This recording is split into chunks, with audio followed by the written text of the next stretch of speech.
Battery terminal connect ചെയ്ത് ഓടിച്ചെന്ന് start ചെയ്യില്ല. ഒരു കാരണവശാലും ആക്സിലറേറ്റർ കൊടുക്കാൻ പാടില്ല. അങ്ങനെ തന്നെ ഇരിക്കട്ടെ.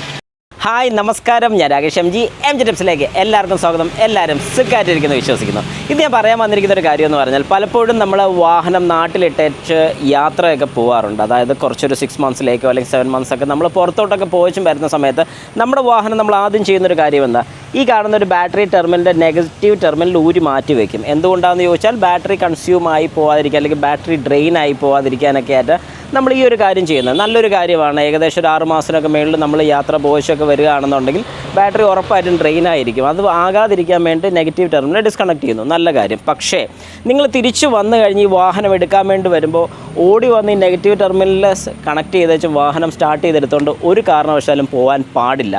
ഇതിനകത്ത് കുറച്ച് കാര്യങ്ങൾ നിങ്ങൾ മസ്റ്റായിട്ടും ചെക്ക് ചെയ്തിരിക്കണം. അതായത് നാട്ടിൽ നിന്ന് വന്നു കഴിഞ്ഞ് വാഹനം എടുക്കാൻ വേണ്ടി വരുന്ന സമയത്ത് ആദ്യം തന്നെ നമ്മുടെ വാഹനത്തിൻ്റെ ഹുഡൊന്ന് തുറന്ന് നോക്കുക.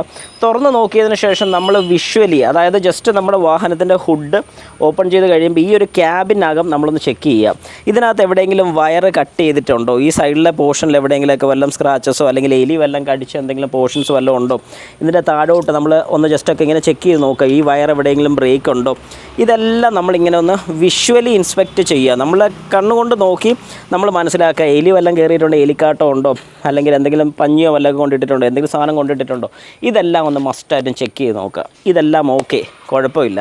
അങ്ങനെയാണെങ്കിൽ നമ്മൾ ഓരോ കാര്യങ്ങളായിട്ട്, ഇപ്പോൾ നമ്മുടെ റേഡിയേറ്ററിൻ്റെ കൂളൻ്റ് തുറന്ന് നോക്കുക, കൂളൻ്റ് ഉണ്ടോ എന്നൊന്ന് ജസ്റ്റ് ചെക്ക് ചെയ്ത് നോക്കുക. എഞ്ചിൻ ഓയിലിൻ്റെ ലെവൽ സ്റ്റിക്ക് എടുത്ത് നോക്കുക, ക്ലീൻ ചെയ്യുക. അതിനകത്തോട്ട് തിരിച്ച് ഇട്ടേച്ചും എടുത്ത് നോക്കി കഴിഞ്ഞിട്ട് ഓയിൽ ഉണ്ടോ എന്ന് ചെക്ക് ചെയ്ത് നോക്കുക. അത് ഓക്കെ. ബ്രേക്കിൻ്റെ ഫ്ലൂയിഡൊക്കെ ഓക്കെ ആണോ, ജസ്റ്റ് ഇങ്ങനെ തട്ടി നോക്കിയാൽ നമുക്ക് ഇവിടുന്ന് കുലുങ്ങുന്ന കാണാം, ബ്രേക്ക് ഫ്ലൂയിഡ് ഉണ്ട്. ഇതെല്ലാം ഉണ്ട് എന്ന് ചെക്ക് ചെയ്തതിന് ശേഷം ബാറ്ററി ടെർമിനൽ കണക്ട് ചെയ്യാം. ബാറ്ററി ടെർമിനൽ കണക്ട് ചെയ്ത് ഓടിച്ചെന്ന് സ്റ്റാർട്ട് ചെയ്യില്ല. ടെർമിനൽ കണക്ട് ചെയ്ത് 1 മിനിറ്റ് അല്ലെങ്കിൽ 2 മിനിറ്റ് ഒന്ന് വെയിറ്റ് ചെയ്യാം. അങ്ങനെ വെയിറ്റ് ചെയ്യുന്ന സമയത്ത് വേറെ എന്തെങ്കിലും പുകയോ സ്മെല്ലോ കാര്യങ്ങളോ വല്ലതും വരുന്നുണ്ടോ എന്ന് നോക്കുക. ഒന്നുമില്ല, എല്ലാം ഓക്കെ ആണെന്നുണ്ടെങ്കിൽ നേരെ വാഹനത്തിൽ ചെല്ലുക, സ്റ്റാർട്ട് ചെയ്യുക. ഓടി സ്റ്റാർട്ട് ചെയ്യില്ല, ഫസ്റ്റ് ആക്സസറീസ് ഓൺ ചെയ്യുക, ഇഗ്നീഷൻ ഓൺ ചെയ്യുക. ഒരു മിനിറ്റ് അടുപ്പിച്ച്, 1 മിനിറ്റ് ഇല്ലെങ്കിൽ പോലും ഒരു 30 സെക്കൻഡ് ഒന്ന് വെയിറ്റ് ചെയ്യുക. എന്തിനാണെന്ന് ചോദിച്ചു കഴിഞ്ഞാൽ, നമ്മുടെ വാഹനത്തിൻ്റെ ഫ്യൂവൽ ടാങ്കിൽ നിന്നും ആ പ്രഷർ ക്രിയേറ്റ് ചെയ്ത് ഇഞ്ചക്ടർ വരെ വരാനുള്ളൊരു സാവകാശം നമ്മൾ കൊടുക്കണം. അതുകൊണ്ടാണ് ഇഗ്നീഷൻ ഓൺ ആക്കുന്ന സമയത്ത്, ഇഗ്നീഷൻ എന്ന് ഉദ്ദേശിക്കുന്ന മീറ്ററിലെല്ലാം ലൈറ്റ് കാണിക്കുന്ന ആ ഒരു മോഡിനാണ് ഇഗ്നീഷൻ മോഡ് എന്ന് പറയുന്നത്.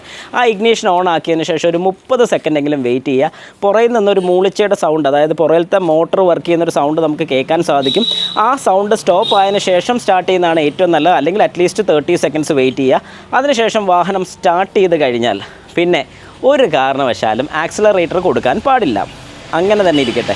ഒരു 5 മിനിറ്റെങ്കിലും വാഹനം, ഈ ഹുഡ് നമ്മൾ അടച്ചിട്ടില്ല, തുറന്നാണ് വെച്ചിരിക്കുന്നത്, 5 മിനിറ്റെങ്കിലും വാഹനം അങ്ങനെ സ്റ്റാർട്ടായി നിൽക്കണം. കുറച്ച് പേരെങ്കിലും ചോദിക്കും എന്തിനാണെന്ന് ചോദിച്ചാൽ, നമ്മുടെ വാഹനം ഒരു 6 മാസത്തോളം സ്റ്റാർട്ടാകാതെ ഐഡിലിങ്ങിൽ അതുപോലെ തന്നെ കിടക്കുന്നൊരു കണ്ടീഷനിലാണ്. അപ്പോൾ അങ്ങനെയാകുമ്പോൾ നമ്മളിപ്പോൾ സ്റ്റാർട്ട് ചെയ്തപ്പം ഏറ്റവും ബേസ് ചെയ്യുന്ന എൻജിൻ ഓയിൽ നമ്മുടെ എൻജിൻ ഫുള്ള് സർക്കുലേറ്റ് ചെയ്യണം.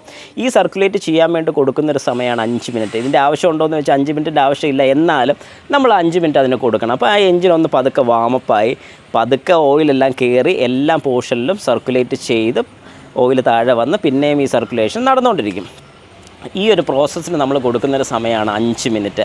ആ ഒരു 5 മിനിറ്റ് നിങ്ങൾ കൊടുത്തേ പറ്റൂ. ഈ 5 മിനിറ്റ് കൊടുത്തതിന് ശേഷം പിന്നെ നിങ്ങൾക്ക് വാഹനം ഓടിച്ചുകൊണ്ട് പോകാൻ സാധിക്കും. പക്ഷേ ഓടിക്കുമ്പോൾ ശ്രദ്ധിക്കേണ്ട ഒരു കാര്യം, സ്പീഡ് പെട്ടെന്നൊന്നും ചെല്ലരുത്. ഇറങ്ങിക്കഴിഞ്ഞാൽ ഒരു 3-4 പ്രാവശ്യം ബ്രേക്കൊക്കെ ഒന്ന് പമ്പ് ചെയ്ത് ബ്രേക്കെല്ലാം വർക്കിംഗ് ആണോ, കാരണം ഇത്രയും നാൾ വർക്ക് ചെയ്യാതിരുന്നതുകൊണ്ട് ഒറ്റയടിക്ക് നമ്മളിതെല്ലാം കൂടെ ചെയ്യിക്കരുത്. പതുക്കെ ഒന്ന് ചെറിയൊരു സ്പീഡിൽ ബ്രേക്ക് ഒന്ന് അപ്ലൈ ചെയ്ത് നോക്കുക, സ്റ്റോപ്പ് ചെയ്ത് നോക്കുക, ഇച്ചിരി ഓടിക്കുക, ഒന്നുകൂടെ ബ്രേക്ക് അപ്ലൈ ചെയ്യുക.